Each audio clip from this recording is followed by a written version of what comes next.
Human rights is, geez, that's a good question. Human rights. Oh, that's tough. Wow. I don't even know how to give that a definition. I would probably have to do a little bit of homework or something. Any right that I think just as a normal, human, any... The rights that humans have. Oh, that's a very large debate. Més que rar, que són mancs. Tú le puedes preguntar a 20 personas y te van a dar 20 diferentes opiniones. Non saprei, una domanda complicatissima. We just take them for granted that they're there, but we don't even consider what they are.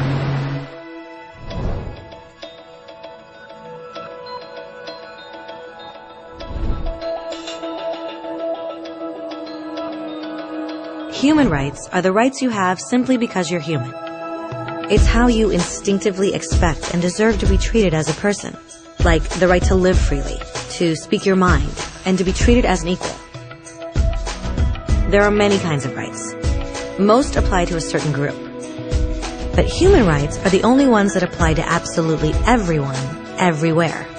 That means kids, old people, poor people, basketball players, garbage men, rappers, teachers, Africans, Indians, Albanians, Christians, Muslims, Kabbalists, atheists, your mom, your dad, your next door neighbor, and you all have the exact same human rights. In other words, they're universal. But the question remains, what are they? Name the human rights? What the human rights are? The right to live. Equality between all peoples. Right to religion, the right to... Is there supposed to be a list somewhere I should be aware of? According to the United Nations, there are a total of 30 human rights, which are usually lumped together and called simply human rights.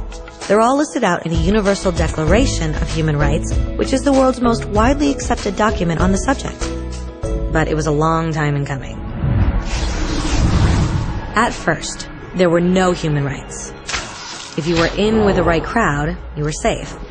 If you weren't, well, you weren't. But then a guy named Cyrus the Great decided to change all that. After conquering Babylon, he did something completely revolutionary. He announced that all slaves were free to go. He also said people had the freedom to choose their religion, no matter what crowd they were a part of. They documented his words on a clay tablet known as the Cyrus Cylinder. And just like that, human rights were born. The idea spread quickly to Greece, to India, and eventually to Rome. They noticed that people naturally followed certain laws, even if they weren't told to. They called this natural law, but it kept getting trampled on by those in power. Not until 1,000 years later in England did they finally get a king to agree that no one can overrule the rights of the people, not even a king. People's rights were finally recognized, and they were now safe from those in power. Kind of. It still took a bunch of British rebels declaring their independence before the king got the point that all men are created equal. Which isn't to say he liked the idea, but he couldn't stop them, and America was born. The French immediately followed with their own revolution for their own rights. Their list was even longer, and they insisted that these rights weren't just made up. They were natural. The Roman concept of natural law had become natural rights. Unfortunately, not everyone was so thrilled. In France, a general named Napoleon decided to overthrow the new French democracy and crown himself emperor of the world. He almost succeeded. But the countries of Europe joined forces and defeated him. Human rights was again a hot topic. They drew up international agreements, broadly granting many rights across Europe. But only across Europe. The rest of the world somehow still didn't qualify. Instead, they got invaded, conquered, and consumed by Europe's massive empires. But then a young lawyer from India decided enough was enough. His name was Mahatma Gandhi, and in the face of violence, he insisted that all people of Earth had rights, not just in Europe. Eventually, even Europeans started to agree. But it wasn't going to be that easy. 2 world wars erupted. Hitler exterminated half the Jewish population of Earth in horrifying Nazi death camps. And all told, 90 million people died. Never had human rights been so terrifyingly close to extinction. and never had the world been more desperate for change. So the countries of Earth banded together and formed the United Nations. Their basic purpose was to reaffirm faith in fundamental human rights, in the dignity and worth of the human person. But what were human rights?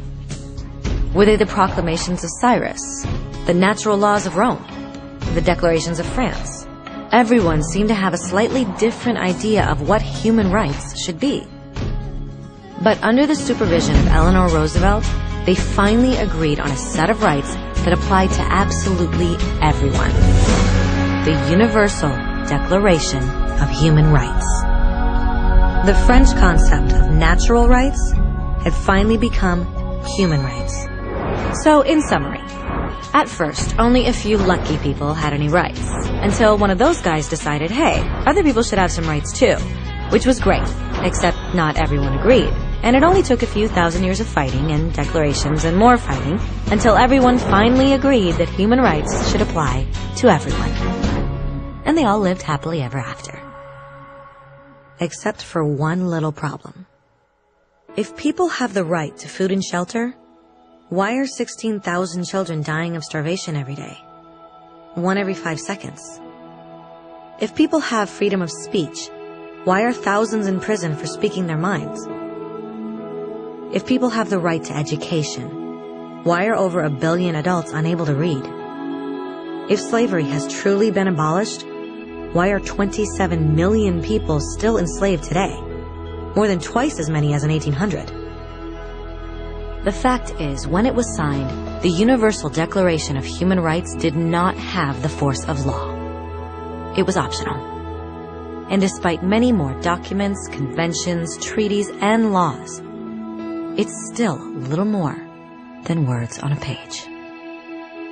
So the question is, who will make those words a reality?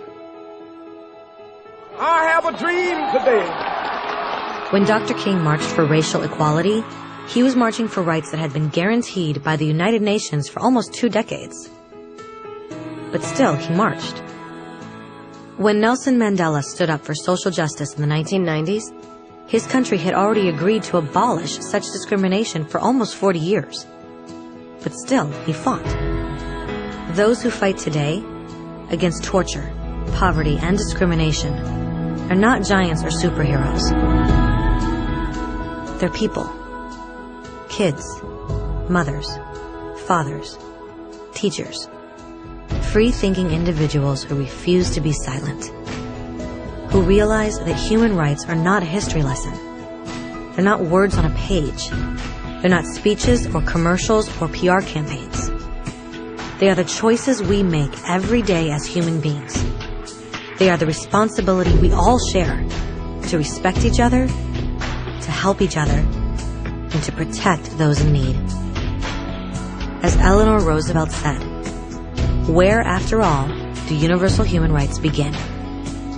In small places close to home. So close and so small that they cannot be seen on any maps of the world. Yet they are the world of the individual person, the neighborhood he lives in, the school or college he attends, the factory, farm, or office where he works. Such are the places where every man, woman, and child seeks equal justice, equal opportunity, equal dignity without discrimination. Unless these rights have meaning there, they have little meaning anywhere.